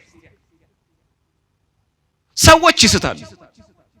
ይህን እኮ አልዘነጋነው። ኢንፋሊብል የምትባለው ፈጽሞ ስተት የሌለባት እንከን አልባ ቤተ ክርስቲያን ብቻ ናት። ፓትርያርክ እንደሚስት ያየነው በንስጥሮስ እኮ። ንስጥሮስ እኮ የቁስጥንጥንያ ፓትርያርክ ነው። ሁለት አካል ሁለት ባህሪ ያለው። አይ ፓትርያርክ እኮ አይነካም፣ የፈለጉትን ይበሉ፣ እዚህ ደባብሰን ዝም ብለን ቀባብተን እንለፈው የሚባል ነገር የለም። ተወግዟል። አርዮስ መነኩሴ ነው፣ ይሳሳታል። ያለ ስህተት ይፈጸማል። ዲያቆንም ይስታል። ፍጹማን አይደሉም። የማይሳሳቱ ነው ብለን ተናግረን ማናውቅም። በዚህ አጋጣሚ እንድናውቅ የሚገባው የክህነት ስልጣን ከባድ የሆነ ስልጣን መሆኑን እንዳንዘነጋ ነው። እንደውም በቆሮንቶስ መልእክቱ ላይ አንድ ታሪክ እናገኛለን። አንድ የንስሐ ልጅ ለንስሐ አባቱ ይራራል። እኔ መሬት አለኝ፣ ብዙ ገንዘብ ደግሞ አለኝ፣ እኚህ የንስሐ አባቴ ቤተክርስቲያን አገልጋይ ናቸው፣ ምንም ነገር የላቸውም ይላል። የዚህን ጊዜ መሬት ይሰጣቸዋል። የራሱ መሬት ሰጣቸው። ከዛ ቀዳሽ ናቸው፣ አገልጋይ ናቸው፣ አቁራቢ ናቸው። እሳቸው ይሄን የሰጧቸው መሬት ብቻቸው ምን ያደርጉታል? የሚኮተኩት የሚያርስም ደግሞ ያስፈልጋቸዋል ብሎ የሱን ሰራተኛ ኮትኳች ገበሬ አንድ ሰጣቸው በነፃ። ከዚህ እርሻ የሚገኝ ምርት ነው ያልፈልግም፣ እርሶ ይሄው በቀጠርኩሎት በዚህ ሰራተኛ እያረሱ ከምርቱ ተጠቀሙ፣ ለንስሐ አባቴ እንደዚህ ያደርጋል። ደግሰው አይደል? እኛ እኮ የምናወራው እኮ የታክሲ ከፍለን እኮ የምናወራው። እኛ የራይድ ከከፈልንማ ለሰው ነው የምናወራው። እንደኛ ደግሞ እኮ አብልቶ የሚናማኛ ነው ወይ? መጀመሪያ እጃችሁን ሰብስቡ በቃ። እኛ እኮ አስከረን ሰካራሞች ምንል። እግዚአብሔር ሁላችን ይጠብቀን። በሆነ አንደበታችን እግዚአብሔር አምላክ ይቆጣጠርልን። በጣም ከባዱ ነገር እሱ ነው። ይሄ ሰው አላወራም፣ ይሄ ሁሉ አረገ። ከዛ ያ የተመደበው ኮትኳች ገበሬ ሆኖ የሳቸው ሰራተኛ ሆኖ እንዲሰራ የተመደበው ሰው መሬቱን ሲቆፍር ድስት ሙሉ ወርቅ አገኘ። ሄዱ ነገሩ ለሱ። በእርግጥ መሬቱን ሰጥታቸዋል ለንስሐ አባት፣ ግን ስቆፍር መሬታቸውን ሳርስላቸው ድስት ሙሉ ወርቅ አገኘው። ምን ላርገዋል? አይ አንዴ ሰጥቻቸዋለሁ። አቤት ታማኝነቱ! ሰጥቻቸዋለሁ ለሳቸው ነገርና እሳቸው ሰጡ። ለሳቸው ነገራቸው። ከዛ ምን አሉ? አሁን ድስት ሙሉ ወርቅ አገኘው አይደል አሉ። ካህን እኮ ናቸው። አንተ ልትካፈለኛል የተወሰነ ነገር፣ ስለዚህ የሚሻለው አንተ ልግደልና ድስት ሙሉ ወርቅ ልውሰዳል። ይሄ አሁን ምነግራችሁ የቆሮንቶስ አንድምታ ትርጓሜ ላይ አለ። አቤት ይሄ ነገር በዚህ ዘመን ቢሆን ኖሮ እንዴት አድርገን በማህበራዊ ሚዲያ እንደምናሞቀው። እኔ ካሁን በኋላ ቄስ አልቀበልም ነው ልኛ እንደዚህ ነው ለሎኔ። እኔ ቄስ አስጠላኝ አሁንስ ስላል እግዚአብሔር ይቅር ይበለን። በእውነት እንዴት አድርገን እንደው ምን ገልጽበት መንገድ ራሱ ገደሉት። ያንን ምስኪን ገበሬ ገደሉት። ካህኑ እዛው እርሻ ውስጥ ቀበሩት። ያ ሰውዬ የንስሐ አባቱ ልጅ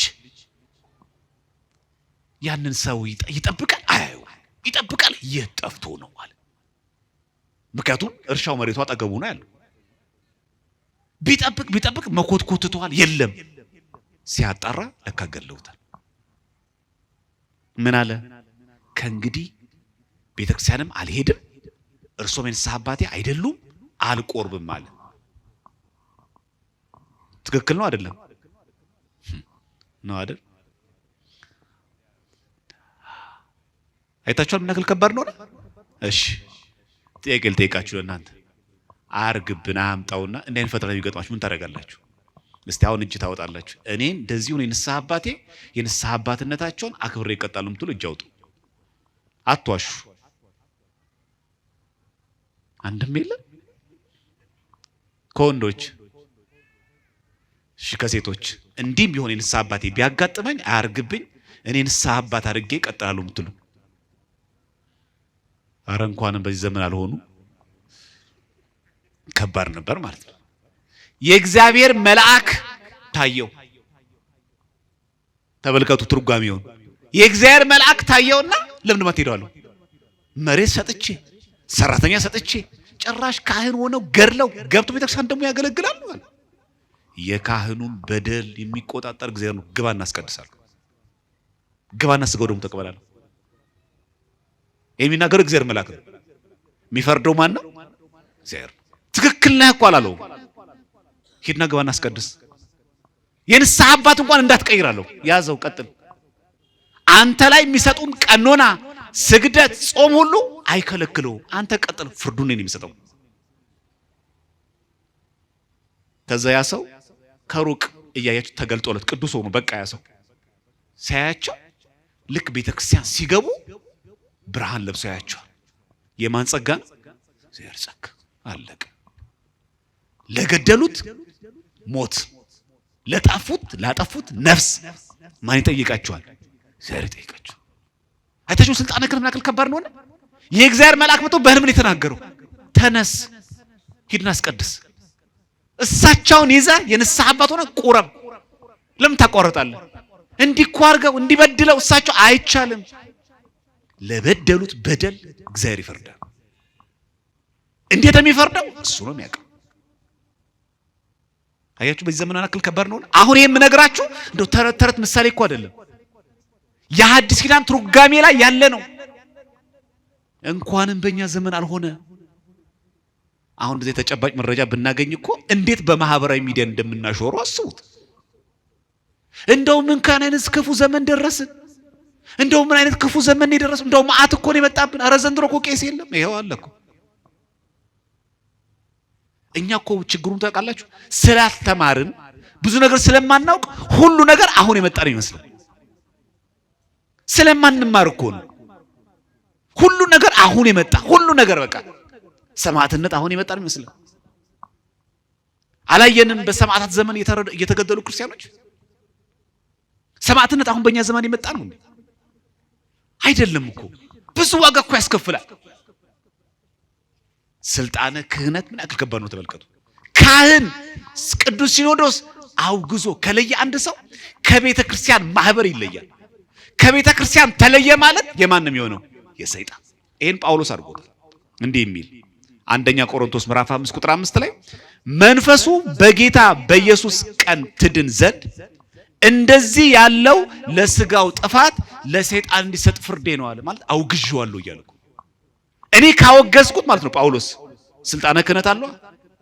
ፓትርያርክ እኮ ነው ጳውሎስ። ጳጳስ እኮ ነው ጳውሎስ። እንዲህ አይነቱን ሰው ለሰይጣን እንዲሰጥ ፍርዴ ነው። አስባችሁታል? በአርአያ ሥላሴ ተፈጠረን ሰው ክርስቲያን የሆነን ሰው የሃይማኖት ሕጸጽ ነቅ ከተገኘበት ሲወገዝ ከቤተክርስቲያን አንድነት ይለያል። ሲለየ ምንድነው የሚሆነው? መናፍቅ። ሲለይ ምን ይሆናል? ከእግዚአብሔር ይለያል። ከእግዚአብሔር ሲለይ ደግሞ የሰይጣን ነው የሚሆነው። መሃል ላይ የሚባል ነገር የለም። የእግዚአብሔርም ነው የሰይጣንም ነው የሚባል ነገር የለም። ከእግዚአብሔር ከተለየ የሰይጣን ነው። እንደውም ይላል በአንደኛ ጢሞቴዎስ 1:20 ላይ ከነዚያም ይላል እንዳይሳደቡ ይማሩ ዘንድ ለሰይጣን አሳልፌ የሰጠኋቸው ሄሜኔዎስና እስክንድሮስ ናቸው። ለማን አሳልፌ የሰጠኋቸው? ለሰይጣን። ምን ማለቱ ነው? ከቤተ ክርስቲያን አንድነት ለይቻቸዋለሁ። ማንን? ሁለቱን ሄሜኔዎስና እስክንድሮስን ከቤተ ክርስቲያን ለይቻቸዋለሁ ማለት ከእግዚአብሔር እቅፍ ወጥተዋል። ክርስቶስ ራስ ከሆነላት ቤተ ክርስቲያን ብልት አካል የነበሩት ተለይተዋል። ከክርስቶስ የተለየ ደግሞ ሙት ነው፣ የዲያብሎስ። ካህን ስልጣን አይታችኋል? ምን አክል ጵጵስና ስልጣን እንዳለው እስቲ ያስባችሁታል? አንድ ጓደኛችሁ ቢጣላችሁ ከቤተ ክርስቲያን አንድነት እናንተ መለየት ይችላል? ይችላል? አይችልም። ሰው ቢያኮርፋችሁ፣ ቢገላምጣችሁ፣ ቢሰድባችሁ፣ ቢላችሁ የጥፋታችሁም ያለ ጥፋታችሁ ከቤተ ክርስቲያን አንድነት መለየት አይችልም። የቤተ ክርስቲያን አካል የሆነ ግን ካህን ሊቀ ጳጳስ ግን አውግዞኛል ከቤተ ክርስቲያን አንድነት ይለይና የሰይጣን ነው ያለው። ስልጣን ምን ያክል ከባድ ነው ተመልከቱ። እንጂ የሆነ ከሆነ ግለሰብ ጋር እንደመጣላት እንዳታስቡት ለማለት ነው። ደግሞ ዝም ብሎ ብድግ ብሎ ማውገዝ እኮ አይደለም። የሃይማኖት የሥነ ምግባር መሰረታዊ ችግር ኖሮበት ተመክሮ ተዘክሮ አልመለስ ያለው አንድ ሊቀ ጳጳስ እንደዚህ ማድረግ ይችላል። ያ ማለት ከእግዚአብሔር አንድነት ከለየን የማንን? የዲያብሎስ ነው። ያ ስልጣን የሐዋርያ ስልጣን ነው። ቀላል ስልጣን እንዳይመስለን። እንዲህ ይለናል ሁለተኛው የሐዋርያ ሲኖዶስ ላይ ሲናገር ትእዛዝ 22 ላይ ኤጲስቆጶስን ስለሚንቅ ቄስ ይላል። ጳጳስን የሚንቅ ቄስ እኮ ነው። ስልጣነ ክህነት እኮ አለው ቅስና። ግን ጳጳስን ቢንቅ ይላል ይሻር ይላል። አሁን ጠይቃችሁ ቄስ ሆኖ ስልጣነ ክህነት ኖሮ ጳጳስን ከናቀ የሚሻር ከሆነ ምመን ከሆነስ? ስልጣነ ክህነት ያለው ቄስ ጳጳስን ቢንቅ ነው የሚለው ይሻር። ከዛስ እኛ ደግሞ ቄሱን ተከትለን ደግሞ ብንንቅስ፣ ካህኑን ተከትለን ደግሞ ሊቀ ጳጳሱን ብንንቅስ? እዚህ ያለ እዛው ቀጥሎ የተከተሉት ህዝባውያንም ማለት እኛ ክርስቲያኖች አብሮ ማለት ህዝባውያን ማለት እኛ ነው። ክርስቲያኖች በሙሉ ካህኑን ተከትለው ሊቀ ጳጳሱን የሚንቁት ከሆነ ይባረሩ ይላል። ይሄን የሚናገሩት ሐዋርያት ናቸው። ሁለተኛው የሐዋርያት ሲኖዶስ ትእዛዝ 22 ነው። ተከትለን እንኳን እኛ ብናረገው ሊቀ ጳጳሱ ግን ይሄን የሚያደርገው ጠርቶ ይነግራል። አንተ ካህን ለምን እንደምትንቀኝ ምን አጥፍቼ ነው ይጠይቀዋል። አንዴ ሁለት ሶስት ጊዜ ይጠይቀዋል። በቂ መልስ ካልሰጠ ካህኑ ይወገዛል። እውነት እንነጋገር፣ በዚህ ዘመን ተናደን በስሜትም ይሁን በተለያየ ምክንያት ሊቀ ጳጳስ የናቀን ሰዎች ይልን። አሁን ይሄ እኮ ትእዛዝ የተጻፈው በሐዋርያት ነው። ሁለተኛው የሐዋርያት ሲኖዶስ ትእዛዝ 22 ላይ ብትመለከቱ ቃል በቃል ተጽፏል። እንዲህ ይለናል። ቀጥሎ ደግሞ ከዚህ በኋላ ስልጣነ ክህነት እንዴት ከባድ ነው የምናውቀው። ሐዋርያት ቅድም እንዳነበብነው በምድር የምታስሩት ሁሉ በምን የታሰረ ነው አለ? በሰማይ ታሰረ። በምድር የምትፈቱት ሁሉ በሰማይ። ተመልከቱ፣ እነዚህ እንደራሴዎች ናቸው። በምን እናውቃለን? ጌታችን ለጴጥሮስ ለጳውሎስ የተናገረው ሳውል ለተባለው በሐዋርያት ሥራ ምዕራፍ 9 ቁጥር 4 ላይ በምድርም ላይ ወድቆ ሳለ ሳውልን ማለት ነው፣ ሳውል ሳውል ስለምን ታሳደኛለህ የሚለውን ድምፅ ሰማ ይላል። እያሳደደ የነበረው ማንን ነው? ሐዋርያትን ነው። ግን ስልጣነ ክህነት ያላቸውን ሐዋርያትን ማሳደድ ክርስቶስን ማሳደድ ነው። ልብ በሉ፣ በደም ስሙ። ምን ያክል ክህነት ከባድ ስልጣን መሆኑን የምናውቀው ለምን ታሳድብኛለህ እኮ አይደለም ያለው። ለምን ተነካብኛለህ እኮ አይደለም ያለው። ለምን ታሳድደኛለህ አለው። እንዴ የተሰደደ ያለው እኮ ጌታችን እኮ አይደለም በአካል ሐዋርያቶቹ ናቸው። ሐዋርያቱን ማሳደድ ማንን ማሳደድ ነው? ክርስቶስን ማሳደድ ነው። ከዛ ምን አለው እሱ? የማሳደህ አንተ ማን ነህ ስለው የምታሳደኝ እኔ ናዝሬቱ ኢየሱስ ነኝ እኮ ነው። የተሰደዱት ሐዋርያት ናቸው። በዋሉበት አልውል ባደሩበት አላሳድር ያለ ሲያስጨንቅ የነበረው ሳውልን ስለምን ታሳድደኛለህ ብሎ ሐዋርያቶቹን ስደት የራሱ ስደት አድርጎ የሐዋርያቱን ችግር የኔ ችግር ብሎ እግዚአብሔር እንደሚሰማ ታውቃላችሁ። የካህንን ለቅሶ የኔ ለቅሶ እንደሚል ታውቃላችሁ። ካህን ቢያዝንብን እግዚአብሔር አምላክ እንደዚህ እንደሚናገርን ታውቃላችሁ። ለምን ካህን አዛሰንክብኝ አይልም። ለምን ካህኑን አስከፋብኛል የሚለው ለምን አስከፋኛል እግዚአብሔር አምላክ። አቤት በዚህ ሁኔታ ከጠየቀን ስንት ጉድ እንዳለብን። ለምን ካህናትን ነካህብኝ አይልም። ለምን ታሳድደኛለህ ነው የሚለው። ለምን ታስከፋኛለህ ይላል እግዚአብሔር አምላክ። እኔ አንተ መቼ አስከፋው ብትለው ካህናቶቼን ይላል። እኛ ማንን? ለርስቱ የተለየን ወገን። አቹ ለርስቱ የተለየን ወገን የተመረጠ ህዝብ ከሆነን ይሄንን ትምህርት በደንብ ማወቅ አለብን። ይሄንን ካልተገነዘብን ከባድ ነው። ዲድስቅልያ ላይ ምዕራፍ 33 ቁጥር 75 ላይ አባቶቻችሁን አክብሩ ይላል። እዛው ዲድስቅልያ ላይ ምዕራፍ 33 ላይ ቁጥር 180 ላይ ድጋሚ አባቶቻችሁን አክብሩ ይላል። አቹ ከክብር ጋር እንናገረው። ልብ በሉ፣ የማይሳሳት ፍጹም የሆነ አባት የለንም። ይህን ልታውቁ ይገባል። ካህንም ሆነ ዲያቆንም ሆነ ሊቀ ጳጳስም ሆነ ሰው ናቸው፣ ሊስቱ ይችላሉ፣ ስጋ ለባሽ ናቸው። ነገር ግን ስንናገር አክብራችሁ መሆን አለበት። ሰማዕታትን በተመለከተ ምን ይላል ይሄ ሐዋርያ ሲኖዶስ ስትሉ? በሃይማኖታቸው ምክንያት ለሚሰደዱ ሰዎች ይላል የሐዋርያት ሲኖዶስ ስድስተኛው ማለት ነው ቁጥር 42 እንዲህ ብሎ ይናገራል። በሃይማኖታቸው ምክንያት ለሚሰደዱ ማለት ሰማዕትነት መከራ ከመጣ የቻሉ ሰዎች ለሃይማኖቴ ሞታለሁ ብሎ ሰማዕት ይሆናሉ። ያልቻሉ ሰዎች ደግሞ ቢያንስ እንኳን ከፈሩ ንብረታቸውን ቤታቸውን ትተው ይሰደዳል። ይሄ ራሱ ዋጋ አለው። ለምን? ስለ ክርስቶስ ብለው ይሄን ሁሉ ንብረት ትተዋልና ይላል። ተመልከቱ እንደሚል በክርስቶስ ያላቸው ሃይማኖት እንዳይጓደል የገንዘባቸው መጥፋትና የቤቶቻቸው መመዝበር ታግሰዋልና ቢያንስ እንኳን ህይወቱን እንኳን ቢያስመልጥ አንድ ሰው ሸሽቶ ቤቱን ያቃጥሉበታል፣ ንብረቱን ይወርሱበታል። ይሄ ራሱ ቀላል ነገር ነው። ሰማዕትነት ነው። ይሄ ራሱ የተሰደደው በምን ምክንያት ነው? በሃይማኖቱ ምክንያት። ዛሬ በአርሲ የምናያቸው ሰማዕታት ንብረታቸውን እንኳን ለምተውት ህይወታቸው፣ ይሄ ቀይ ሰማዕትነት ነው። እኛ ብዙ ጊዜ እንደምናውቀው ተደጋጋሚ ጊዜም እንደምንማረው ሰማዕትነት ላይ አልሰራንም። እኛ የምታውቁት ነው። አሁን እኛ ጋር ሀገር የደረሰው አሁን የአርሲ ሰማዕታት ለግብፅ ኦርቶዶክስ ብትነግሯቸው ምን ይሄ ከባድ ነገር ነው የሚሉት። ትዝ ይላችኋል የሆሳና በዓል ቀን ግብፅ ኦርቶዶክስ ቤተክርስቲያን ላይ ዘንባባ ሊቀ ጳጳሱ እያደለ እያለ አይኤስኤስ በሴቶች የመቅደስ ወንበር ስር ላይ ቦምብ ነው የጠመደው። ልክ ዘንባባው እየታደለ እያለ ቦምቡ ፈነዳ። የሚገርማችሁ በሳምንቱ እሁድ ቅዳሴ ላይ እዛው ቦምቡ የፈነዳበት አፈር አመድ የሆነው ደም የፈሰሱ ክርስቲያኖች ላይ ሁሉም እየመጣ እንዲየዳበሰ ፊቱ እንደዚህ ይቃባል። ወይኔ ምን አለ የዛሬ ሳምንት እዚህ ባስቀደስኩ ሰማዕትነት አመለጠኝ ብሎ። እኛ ሀገር ሃያርግብን እንጂ ይሄ ቢመጣ ማለት ቤተክርስቲያን ይገባል።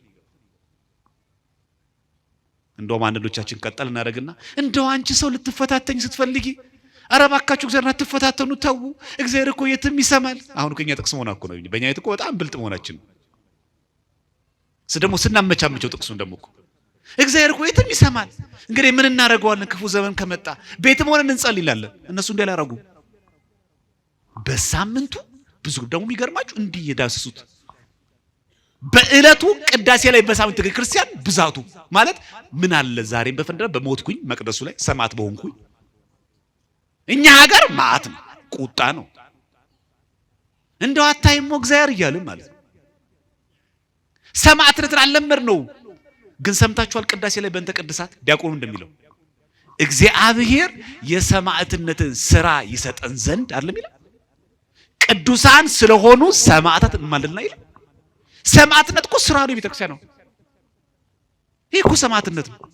አሁን እናንተ እኮ አረንጓዴ ሰማዕትነት የሚባል ጊዜያችሁን ሰውታችሁ ከረፍት ቀናችሁ ዛሬ ገበራችሁ የእግዚአብሔርን ቃል ሲልማር ግድ የለም ብርዱ ልታገሰው ታክሲም ባጣ በእግሬ ሄዳለሁ ብላችሁ ላይ መጣችሁት።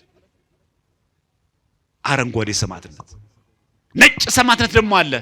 ገንዘብን ንብረትን ኑሮ ሁሉ ትቶ መመነን እንደ እንጦንስ። ቀይ ሰማዕትነት ደግሞ አለ። እንደነዚህ እንደ አርሲ ሰማዕታት አንገታቸውን ለሰይፍ ይሰጣሉ። አሁን እኛ እኮ አረንጓዴው ከበደች ጊዜ መሰዋት።